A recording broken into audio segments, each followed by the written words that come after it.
Good morning, good morning.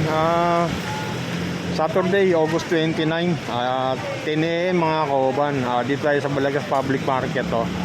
So dito po may tubig na po yung karsada. Sa mga makapanonood po dito sa YouTube ko, ayan, may tubig na po sa mga pupunta po ng Bulacan. May tubig na po rito. Lalo na siguro sa mga mababang lugar, mas malalim po yung tubig.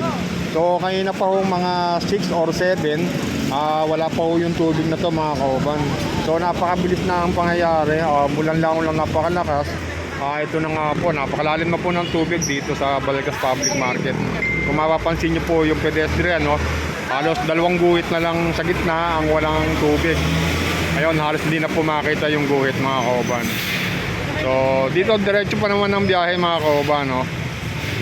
Sa mga rider ng mga bibiyahe, mag-ingat po tayo. At napakalugdulas po ng kakalasada natin. Baka tayo mabulaga. May mga lubak na kasi mga karsada na nasira po nung nakarang baha, nasira nung ulan. Ingat po tayo, baka tayo mabulaga mga kauban.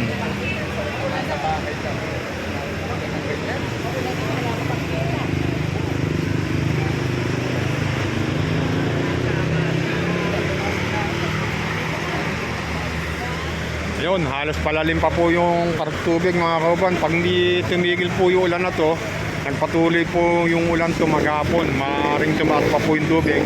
At yung nag-post po tayo kagabi ng Ipo Dam po mga kauban, nagpakawala po ng tubig 9 PM, nagpakawala po, nagbawas po ang Ipo Dam mga kauban.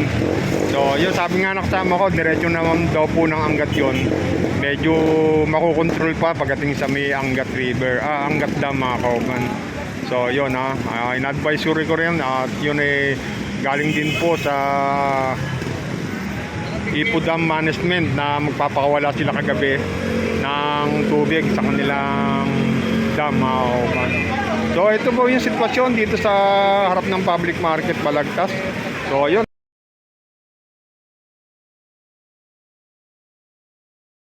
ingat po tayo. Ayan po.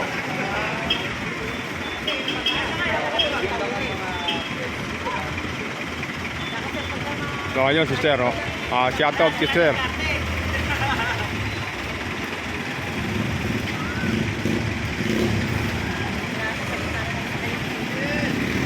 Sa Pandayan hanggang saan na yan?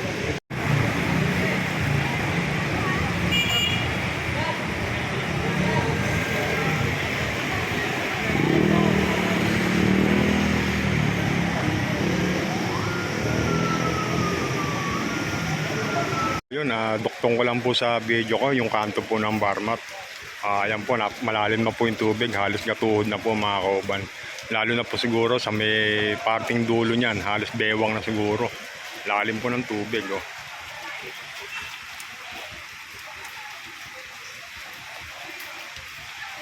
Dito po yan sa likod ng Balagas Public Market. Yun, babay na. God bless, ingat.